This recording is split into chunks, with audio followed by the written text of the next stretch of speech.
President Trump fighting back after House Democrats launch an expansive new investigation. House Judiciary Chairman Jerry Nadler requesting documents from 81 people and organizations associated with the president.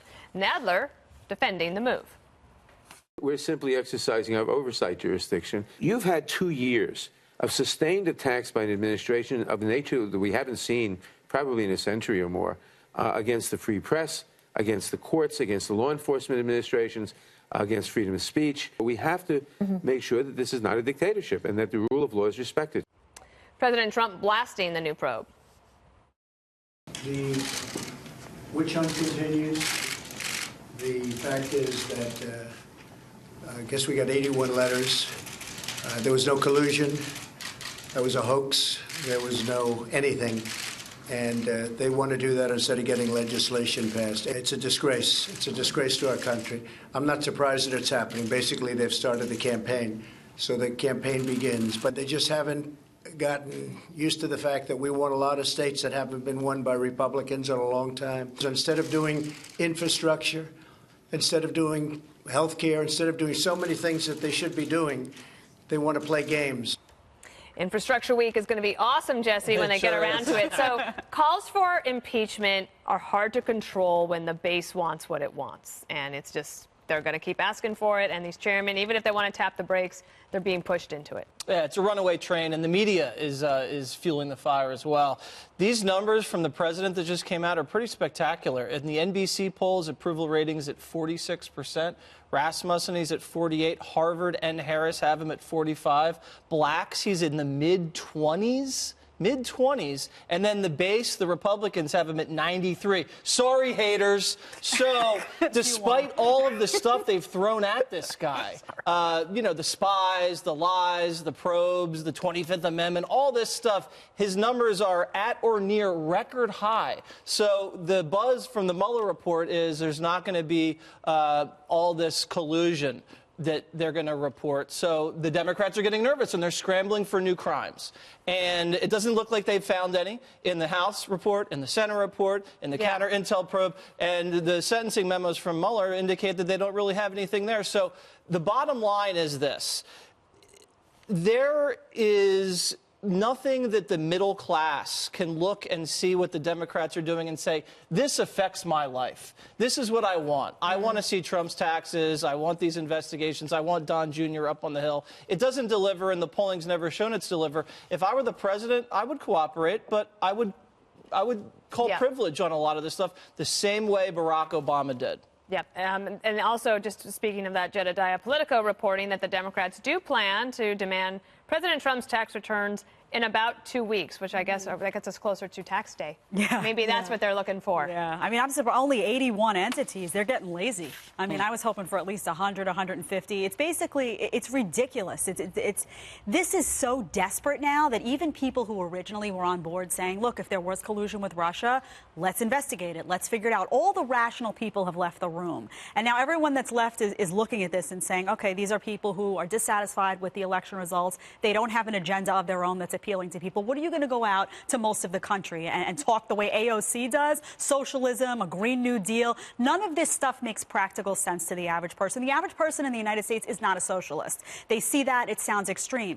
Democrats need to learn, though, you're not going to win an election by going after the other guy and being constantly negative about him. You have to bring something positive to the table yourself. So they either need to be proud of this very, very extreme agenda that includes late-term abortion. Let them talk about infanticide and getting rid of all the electric cars in 10 years. Either be proud of that, put that front and center, and make that and do what you got to do and create some optimism there, or leave the room, because you are giving Trump a victory right now by doing this, and the poll numbers show that. Juan, can the Democrats do that, like continue to go after President Trump, but also maybe meet him on infrastructure bill or something like that? Like, is there a way for them to actually do both? With a base that really wants them to just fight? No, I think the base wants them to legislate as well as investigate, so I don't think there's any problem there. I think they can do two things at one time. I must say I have a very different view when I look at the poll numbers. 45, 46%, that's his high, Jesse. It's not high for most presidents. I understand, but that's still his high. But his high is good, right? I mean, like, that's for that. It's the same way Obama's was in the exact same time. Yeah, that's true. But remember, Obama was at a low point. This guy's at his high point. But here's the thing. If you look at those numbers, 64% of Americans right now think that the president should release his tax returns. That's 2/3 of the American people. How about this? Half of the respondents, this Quinnipiac poll that came out today, think that they believe, guess this is so unbelievable to me, they believe Cohen more than they believe Trump. 64% think that Trump committed crimes before he was president of the United States. So Republicans have a strong affinity for the Constitution as it was written. And the Constitution is very clear. Congress is an equal branch of government with oversight responsibilities, and they need to gather facts in the course of exercising oversight before they come to any kind of decision about impeachment and the like. But Republicans are acting like, oh, it's impeachment right now. You can honestly let me get Greg in, please. So I'm sorry, what? We have talked about how Democrats, maybe it would be helpful for President Trump to have someone to fight against, right? So now he has somebody to push back against, and now the Democrats are kind of providing him that, which I think makes him look more like a statesman. Well, imagine that you're like a surgeon or an air traffic controller, right? Doing your job, and outside the window is like a birthday clown juggling chainsaws. That's the Democrats. Their role right now simply is to distract a man from doing his job. The problem is he's America's air traffic controller. He's America's surgeon. So a lot of people kind of don't like this distraction. Let's say you have a normal job. I was thinking about this today. Let's say you have a normal job. You're an electrician or an insurance agent, and all of a sudden your boss comes in and says, hey, you know what? I'd like you to devote more time into investigating that electrician across the street, or devote more time to investigating that insurance agent across the street. And digging up dirt on that. As if you have time, right? You have time to do this. So what I'm learning is these politicians have a lot of time to do this sort of thing in the sense they are creating an argument for their own uselessness, that they're able to do unending investigations. At best, being a congressman is a part-time job. It's a seasonal occupation like being a department store Santa or an NFL ref. And what we have done by allowing them to have a full-time job is we're allowing them to investigate instead of legislate. If I've learned anything, and it's left or right or center, this should not be a full-time job. And I think that you have to be better than the people who upset you. 8 years ago, there were people like this about Obama, right? We know there are people that were convinced Obama was going to be a dictator, right? He was going to seize power. You're just doing what they're doing.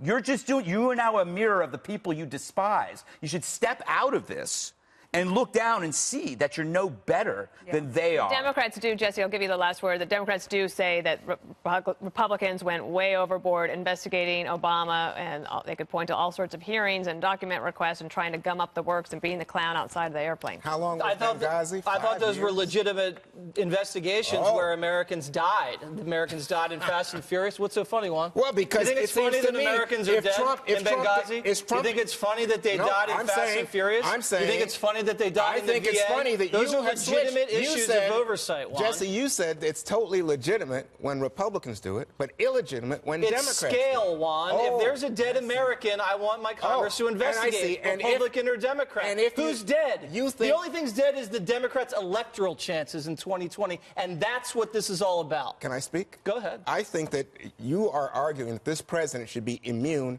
from accountability. No, I'm not. Okay, then are you arguing? He's been the most accountable president. There's been more investigations and more sunlight on this guy than any other president I can even remember. Okay, so you're arguing then that if there's a conflict of interest, if he has, in fact, some kind of ties with Russia during the course of the campaign, Republicans I'm willing to look at the Mueller report, Juan. But you know it's not going to deliver the goods, and that's why they're doing all these other investigations. I think you're hopeful, but I'm saying Congress has legitimate responsibility. Why are you so upset when Democrats exercise that responsibility, but not upset when Republicans went on for 5 years about Benghazi? I don't look upset, Juan. I'm actually happy.